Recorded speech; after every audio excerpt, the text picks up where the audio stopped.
నమస్తే. ఇన్నాళ్ళు నన్ను సపోర్ట్ చేస్తూ, ఎంకరేజ్ చేస్తూ మీ ప్రేమని నాకు అందిస్తున్న ప్రతి ఒక్కరికి కృతజ్ఞతలు.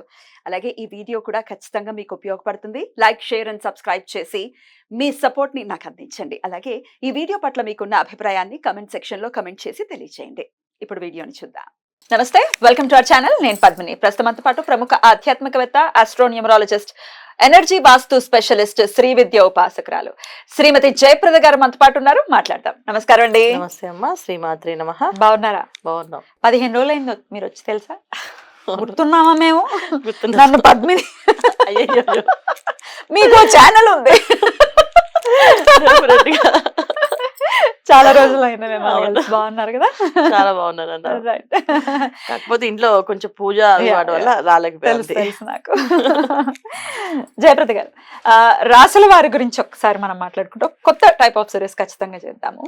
ఏ రాశి వాళ్ళు ఎవరిని వివాహం చేసుకోవచ్చు అనేది. ఎందుకంటే కొంతమందికి జాతకాలు ఉండొచ్చు, ఉండకపోవచ్చు. ఒక్కొక్కసారి జాతక పొంతన కలిసిందండి, బోళ్ళు మనతో చూపించుకున్నాము, అయినప్పటికీ గొడవలు వస్తున్నాయని చెప్పే వాళ్ళు కూడా లేకపోలేరు. సో అసలు రాశి వారిగా చూసే పద్ధతి ఏమైనా ఉందా? ఏ రాశి వాళ్ళు ఎవరిని చేసుకోవాలి, ఎట్లాంటి జాగ్రత్తలు తీసుకోవాలి, ఈ విషయాలు మొత్తం అసలు 12 రాశులకి సంబంధించి ఒకసారి మీరు ఏమైనా చెప్పగలరా? తప్పకుండా చెప్తాం. ఎందుకంటే చాలా అవసరం కదా ఇప్పుడు. ఇప్పుడు కాలానికి చాలా అవసరమైనది.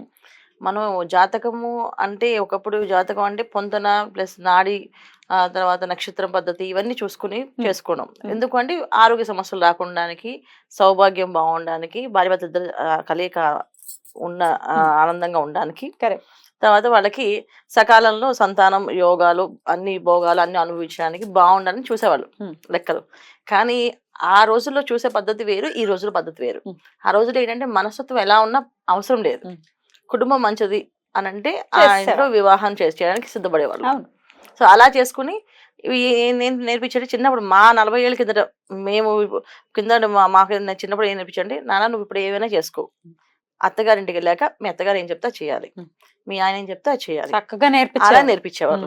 అదే చెప్పేవాళ్ళు. మనం ఎన్ని ఆటలాడినా, ఎన్ని బంతి పాటు పాడినా, మేము ఏం చేసినా మీకు అన్ని జరుగుతాయమ్మా, అత్తగారింట్లో మాత్రం మీ అత్తగారు వాళ్ళు ఏం చెప్తే అది చేయాలి అని చెప్తూ ఉండేవాళ్ళు. ఆ మైండ్ లో ఆ ఒక సీడ్ వేయడం వల్ల మనకి ఎప్పుడు కొన్నా కరెక్టే, అత్తగారింటి దగ్గర మన మార్పు ఈ మార్పు అనేది అలవాటు అయిపోయింది. ఖచ్చితంగా మారేవాళ్ళు. కానీ ఇవాళ అలా ఎవరు చెప్పట్లేదు, అలా ఎవరు పెంచట్లేదు. ఒకళ్ళని ఇద్దరిని బోళ్ళంత గారాబంతో పెంచుతున్నాము, ఇండిపెండెంట్ గా పెంచుతున్నాము, సమానత్వంగా ఉండాలనుకుంటున్నాం. తప్పేం కాదు. కానీ అవతల వాళ్ళకి ఇవ్వాల్సినటువంటి వాల్యూ ఇవ్వాలి, రిలేషన్ కి ముందుగా వాల్యూ ఇవ్వాలి. 100% తప్పు కాదు, అలాగని కరెక్ట్ గాని కాదు. ఎందుకు అంటే అది ఒక విధంగా మనకి వాళ్ళ శాపాలుగా మారిపోయి, పిల్లలు పెద్దవాళ్ళే బాగా మెచ్యూర్ అని కొంచెం వాళ్ళు మెచ్యూర్గా పెంచుదాం అనుకుంటే వాళ్ళు ఇంకొంచెం మెచ్యూర్డ్ అయిపోయి మన్నే దమాయించే తత్వానికి వచ్చేసింది. అందువల్ల కొన్ని మిస్టేక్స్ ఉన్నాయి.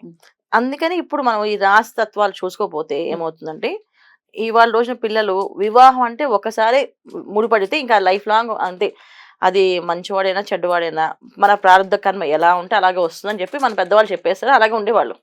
ఇవాళ అడ్జస్ట్ అవ్వట్లేదు. ప్రారంభ కర్మలో అవన్నీ తీసి పక్కన పడేసి, నాకు వాళ్ళ మైండ్ సెట్ నాకు నచ్చలేదు, వాళ్ళ మనసుతో నచ్చలేదు తీసేసి మళ్ళీ డివోర్స్ తీసుకుంటున్నారు, ఇంకో వివాహానికి ఈజీగా వెళ్ళిపోతున్నారు. నెక్స్ట్ వచ్చే వాళ్ళలో కూడా మైనస్లు ఉంటాయి, ఏ మనిషిలో ఉండవు మైనస్లు ఉన్నా, మళ్ళీ ఇంకోటి చేసుకుంటామని చెప్తున్నారు. అలా తయారయ్యారు ఇప్పుడున్న యువతి. అందుకని ఒకసారి ఆచితూచి మనం అడుగు వేస్తే. మరి ఏ రాశి వాళ్ళు ఎలాంటి జాగ్రత్తలు తీసుకోవాలనేది ఇప్పుడు ఒకసారి తప్పకుండా. రైట్ అండి. ఇక మీన రాశి వాళ్ళు ఎలాంటి జాగ్రత్తలు తీసుకోవాలి, ఏ రాశి వాళ్ళతో జాగ్రత్తలు తీసుకోవాలి, ఏ రాశి వాళ్ళతో వీళ్ళకి పడుతుంది ఈ విషయాలు? డెఫినెట్ గా. సో మీన రాశి వాళ్ళు ఏ రాశి వాళ్ళు పెళ్లి చేసుకున్నా బాగానే ఉంటుందన్న, వీళ్ళందరితో అడ్జస్ట్ అవుతారు. వీళ్ళు మెయిన్ చేయాల్సిన బాధ్యత ఏంటంటే చేసుకున్న వాళ్ళని బాగా చూసుకోవాలి. వీళ్ళ ఆ విషయంలో వీళ్ళు ఒక్కటే మైనస్ అది.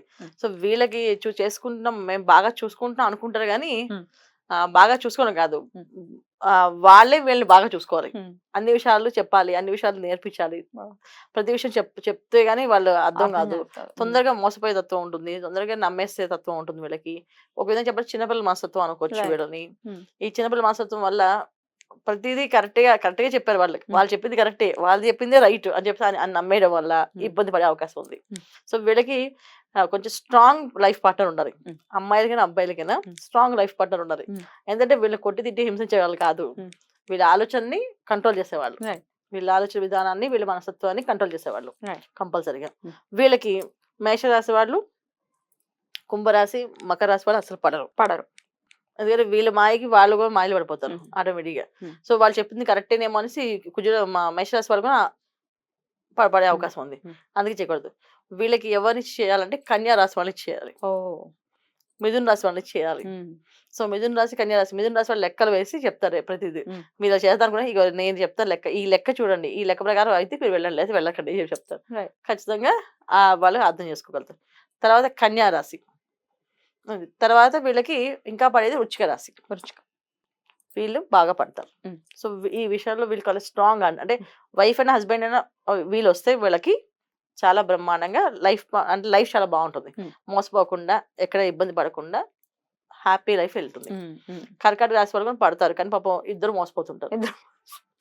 పర్ఫెక్ట్ జోడి కర్కాటక రాశి వాళ్ళు కూడా. కాకపోతే ఏంటంటే పాపం ఇద్దరు మోసపోతారు. ఏ వద్దు ఆయన లేదు. దూకమంటే ఈమె దూకేస్తుంది. అయ్ బాబోయ్. సో ఆయన దూకమంటే ఈయన దూకేస్తుంటారు. వద్దు వద్దు. So- ఒకళ్ళు అలాగా ఒకళ్ళు ఇలా ఆపోజిట్ పోల్స్ రియాక్ట్స్ లాగా అలాగే ఉండాలి. ఉండాలి కానీ ఇద్దరు ఒకేలా ఉంటే ఎట్లా? అది మీన రాశి వాళ్ళు మీన రాశి వాళ్ళని చేసుకోవచ్చా? చేసుకోకూడదు. ఎందుకంటే మీన రాశిలో 2 లక్షణాలు ఉన్నాయి. మ్మ్. ద్విస్వభావం ఆలోచన విధానం ఏంటంటే, ఉంటే అబ్బాయిలు చాలా arrogant గా ఉంటారు, ఏది పట్టించుకోరు, అన్ని fast గా దూకుడు స్వభావంతో ఉంటారు. లేకపోతే ఒక భక్తి భావన, శ్రద్ధ, ఆ పూజా పునస్కారం, వైరాగ్యంలో ఎక్కువగా ఉంటారు. సో ఈ 2 కాంబినేషన్లో ఒకవేళ అమ్మాయి అదే కాంబినేషన్ వచ్చింది అనుకోండి ఇంకా కష్టమే. అందుకని చేసుకోవద్దని చెప్పేది. సో కర్కాటక రాశి వాళ్ళు ఎవరిని చేయొచ్చు అంటే, దూకుడు స్వభావం ఉన్న అబ్బాయికి కర్కాటక రాశి అమ్మాయిని ఇచ్చి చేస్తే కాస్త ఆ దూకుడు ఆగుతుంది. అద్భుతం అండి. కానీ ఆల్రెడీ మీన రాశి వాళ్ళకి వివాహం జరిగిపోయింది, మరి ఎట్లా అండి? ఏమైనా రెమెడీ ఉందా? ఏదైతే చేసుకోకూడదో ఆ రాశి వాళ్ళని చేసుకున్నాము అని అంటే ఏం చెప్తారు? తప్పకుండా మీన రాశి వాళ్ళు వైఫ్ని చాలా జాగ్రత్తగా చూసుకోవాలి. మ్మ్. వైఫ్ని బాగా గౌరవంగా ప్రేమగా చూసుకోవాలి. తల్లిదండ్రులు బాగా గౌరవించాలి. పిల్లల్ని బాధ్యతగా చూసుకోవాలి. ఈ పనులు ఖచ్చితంగా వీళ్ళు చేయాలి. అలాగే మీనరాశి అమ్మాయి అయితే హస్బెండ్ని ప్రేమగా చూసుకోవాలి. పేరెంట్స్ని బాగా ప్రేమగా చూసుకోవాలి. పిల్లల్ని బాగా చూసుకోవాలి. అప్పుడు దినదిన అభివృద్ధి గ్రోత్ ఉంటుంది వీళ్ళకి. లేకపోతే ఏమవుతుందంటే ఒకేసారి పైకి వెళ్ళి కింద పడిపోతుంటారు. ఏదో ఒక ప్రాబ్లమ్, ఫైనాన్షియల్ ప్రాబ్లమ్స్ వచ్చి ఇబ్బంది పడతారు. ఇవాళ మేము బాగున్నామని మాకేం అవసరం లేదు అనుకోవడానికి లేదు వీళ్ళది. వీళ్ళ లైఫ్ ఎప్పుడు కూడా అప్ అండ్ డౌన్స్ లైఫ్ అనమాట.